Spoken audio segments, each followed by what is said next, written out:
We're going to go to break in a moment, and I do want to come back and get into Afghanistan and then the BP oil spill. Oh, yeah, like I said, Alex, I now know why we're in Afghanistan. It's called lithium. That's what every computer, every cell phone, everything that our modern technology must have. It's as valuable as oil, and they've determined Afghanistan is the spot in the world that has it. That makes things way more clear to me as to why. The war on terror is a sidelight. That's the cannon fodder. That's the red herring. Let's elaborate on that with Governor Jesse Ventura on the other side of this quick break. Of course, the new book out for several months on the New York Times bestseller list, going to number 4, American Conspiracies. We've got it discounted at Infowars.com, and you can get a free film of your choice when you get the book at Infowars.com. So you can't beat that deal, and you support the movement to awaken the American people to this global crime syndicate. Governor Jesse Ventura, straight ahead.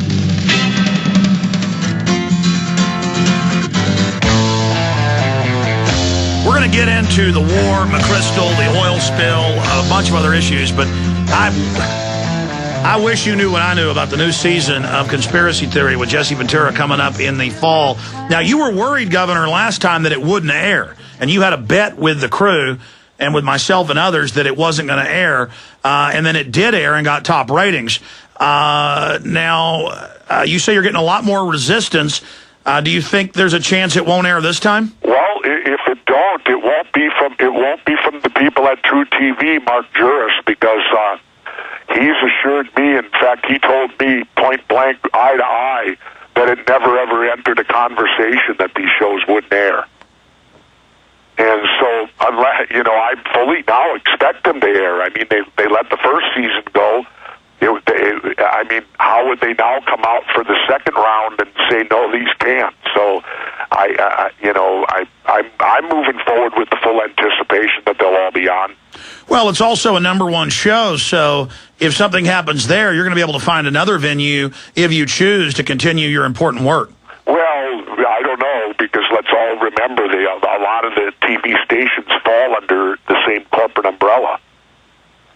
You know, that situation does loom out there, you know. And just like what I've learned through the grapevine, things pass through the grapevine and you learn a lot more 5-7 years later. I now learned that MSNBC badmouthed me and said that I was impossible to work with and all sorts of nonsense like that because of when I didn't get my TV show, because I opposed the invasion and the war in Iraq. Well, I wanted to bring that up. National polls now show that Obama is dipping below 40 points. He's losing his Democrat support. He's now expanded more wars than George Bush has, statistically, according to the Washington Post as well. I mean, this war situation just goes on and on and on. What's your view on that? Well, for me, it's as simple as this, Alex. It's time to end this nonsense. We're the only country in the world that is occupying other countries and invading other countries. We're the only one. Nobody else out there is occupying anybody. And my view is let's not only bring the troops home, let's bring our, how many, 78 foreign bases or whatever ridiculous amount it is all throughout the world. Let's come home. That day should be over with. That's my opinion. People may not agree with me, but my opinion is enough of this. Well, we wouldn't be bankrupt if we weren't trying to be an empire. And the point I always try to point out is the American people pay for this empire, but we're not getting any of the goods that are being extracted. And that would be immoral even if we were. But this idea that we're going to get the money from the $1 trillion of lithium or we're going to get the oil. No, we fit the bill for these multinational corporations that use our nation as their muscle. Exactly.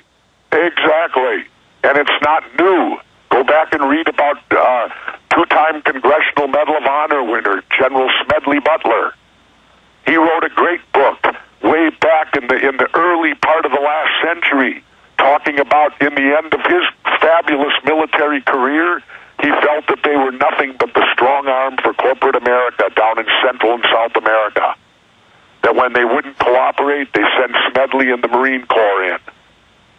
And that's what I got in trouble about a month and a half ago or whatever, 2 months, maybe longer now. I don't know. Time flies when you're having fun. But I went on Fox News and stated unequivocally, I said, why does this country think that we're so shocked that we would get attacked by terrorists if indeed we did, to the level we have? And I said, when we've been practicing terrorism for 50 years, we just call it foreign policy. Well, now they have over 1,000 drones operated by the Pentagon and the CIA separately, where people 10,000 miles away, 25-year-olds, are piloting drones. And now the headline in the AP was, CIA to now kill with drones unnamed terrorists. And if they just see someone with a gun in Pakistan or Afghanistan, they drop a Hellfire missile on them. And they admit, if we kill 150 people at a wedding to kill one bad guy, that's okay. Since when is dropping a bomb on a wedding and killing a bunch of men, women, and children because they think one bad guy may be there? Since when is that not terror? Well, and not only that, but look what we've done to Cuba for 50 years. Cuba has done nothing to us, yet we've blown up ships in their harbor, we've attempted to destroy their cane field, attempted to destroy their economy, we put an embargo on them that has caused them nothing but suffering down there, we've attempted to kill their president, and of course you're familiar with the character Orlando Bosch, aren't you? Yes. Yeah, well here's a guy that blew up a Cuban plane with 73 civilians on it. And he was admittedly CIA. And he gets pardoned by George Bush Sr. He was admittedly CIA and got pardoned by George Bush Sr., blew up the Olympic team, the Cuban Olympic team. But on top of that, we have the ABC News headline, U.S. government plan to terrorize cities as pretext for war with Cuba. They had a 9/11 style attack planned to be blamed on Cuba, but Kennedy said no. Exactly. And that was way back in '61, called Operation Northwoods. And the point of the matter is, and why do you think Che Guevara grew to hate us so much? Here was a guy who was a medical doctor, someone that took the oath of healing, and he ended up a revolutionary that murdered people and all of that. But the big question to ask is, why did he feel that way? Well, he felt that way when he took the motorcycle ride in South America, and he saw indigenous people that had lived on the land for 200 to 300 years being forced off the land by United Fruit and U.S. corporations.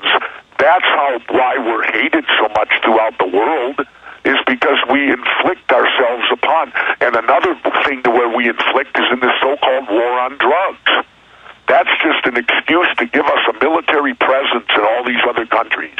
Well, I mean, the Pentagon knows, our own government knows, that if they decriminalize drugs, almost all the crime will disappear like a vapor, and that Mexico is collapsing because of the drug war down there, the cartels battling each other, and you've got the cartels that are allied with the government who pay the government off, waging war on the other cartels that aren't laundering their money through U.S. banks. That's what the whole war is really about. And now, Governor, I know you've been out of the country and on the TV show, Fox News interviewed a Marine Corps colonel who admitted, yes, we grow the opium over there. We have to, or the Taliban will get the market. That's the excuse in the 1980s of shipping the crack cocaine in was, well, if we don't ship it in, somebody else will. I mean, this is incredible. So they're now admitting, even in Reuters and AP, that our government is producing the opium in Afghanistan. Well, it doesn't surprise me because by everything that I've read, when the Taliban took over, they put them out of business. That they took these guys and started tossing them in jail and stuff and literally shut down the opium business. And what's interesting is it coincides perfect with the collapse of the banks. And now the opium business is back up full throttle again, and the banks are back doing good business, aren't they? $500+ billion a year out of Afghanistan alone, laundered, leveraged. That's you can leverage it 10 times through the fractional reserve banking. Good point, Governor Ventura. Governor Jesse Ventura joins us. His new book is several months on the New York Times bestseller list, as high as number 4. Jesse Ventura, American Conspiracies. It's also available at Infowars.com. I think the good news here, though, is your show number 1 for a new show on True TV. Your book a bestseller. Judge Andrew Napolitano is the best guy on Fox, anti-corruption. His new show premiered on Fox Business, highest ratings ever on that network. Anybody who tells it like it is successful, and I think that's a mirror of the state of the country. There is an awakening happening. Are you seeing that when you travel around America? I'm starting to. starting to see the kindling starting again. You know, some people have gotten in contact with me, that have said that the Tea Party has been taken over by, Sarah Palin and them, but there still is a core group of Tea Party people out there, the Ron Paul people. And they're out there, and they're starting to grumble a little bit, and we're starting to see more. But